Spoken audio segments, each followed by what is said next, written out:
Pam, taking you all the way till 6. That's Ayaz for you. Replay. She got to sing with Ayaz, but she's here live with us, making this Tuesday extra special. Charisse, welcome to Wave.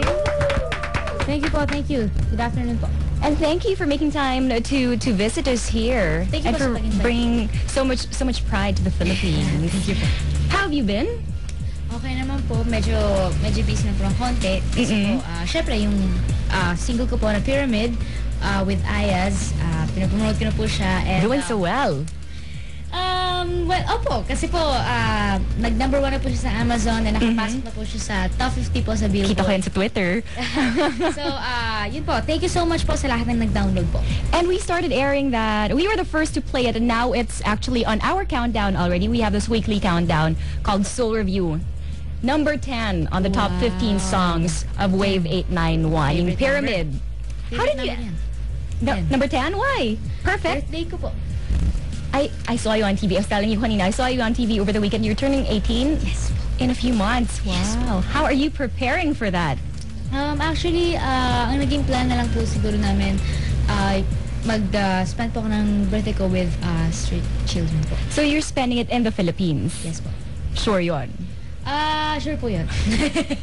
Sure po. Sure yan, dito naka-block na yun. Opo. Special party with you and the street kids of Opo. you. Wow, nice. Advance happy birthday to Thank you you po. then. Thank you po. Anyway, how did you end up working with Ayaz? Actually po kasi, ang original po kasi yan, dapat po ang featuring po kasi si Sean Kingston. Then, kasi po, favorite song ko po yung Replay. Then, one time parang tinanong po nila kung kilala ko daw po kasi Ayaz, kung gusto ko daw po yung kanta nila. Then, pinaplay nila sa akin video niya. Then, sabi ko, favorite ko yung song po niya. Then, hindi ko akalain na kaya po pala nila ako tinatanong kasi yun po yung ipapalit po kay Sean para siya yung makakollaborate mo. Opo. Well, how was it like working with him? Mabait? Actually po, natapos po yung single, natapos po yung unofficial music video na hindi po kami magkasama.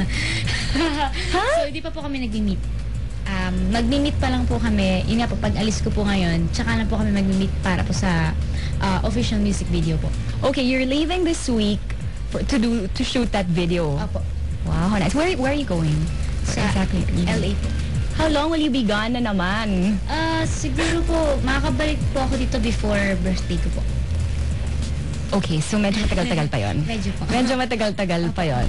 So how was it like meeting all these major artists, big names? Like when I was touching her kanina sa wow, it's like I got to touch Oprah already. Just in her balik. Parang ganon. How was it like, talking to them, being chummy-chummy with them? Saya. Syempre po kasi sa buong buhay ko, hindi ko po talaga in-expect na mangyayari po yun.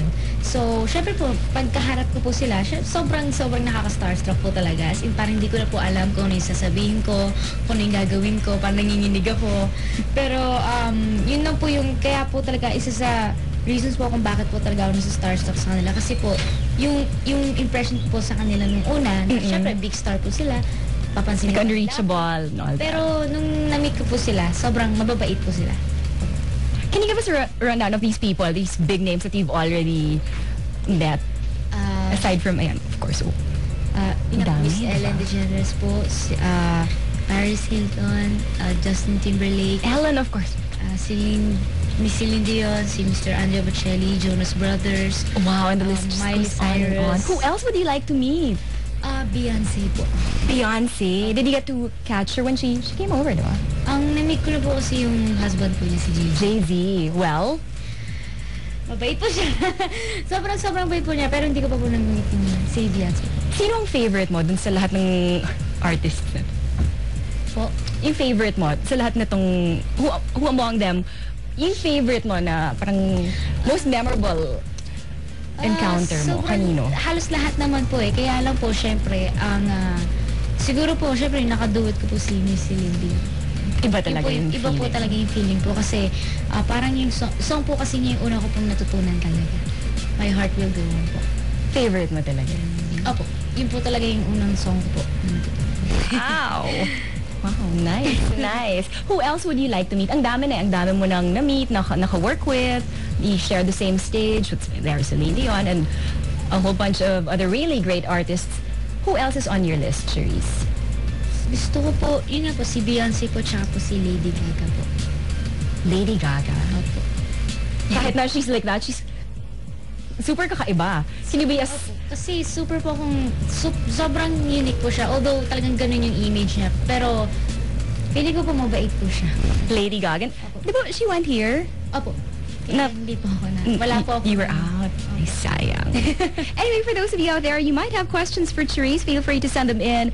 You can reach us over 2948 Anther Wave FM 891 at yahoo.com. Can you do the intro for this song of yours? Yes with po. So, Ayaz? this is my first single from my album. Wala pang title. Pero before that, gusto ko lang batiin yung mga beautiful people ng Warner Music. Yun eh! Hey! You're not leaving yata. No pa. Hindi po kasi di ulitin ko na lang po ulit. Alright, eto na. You So very ito po ang aking first single, Pyramid featuring Ayaz. So sana po magustuhan nyo. Here it is.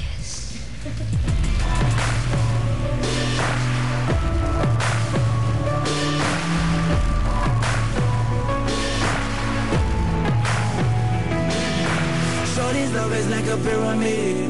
We stand together to the very end. There'll never be another love for sure. Ayaz and Charisse, let we go.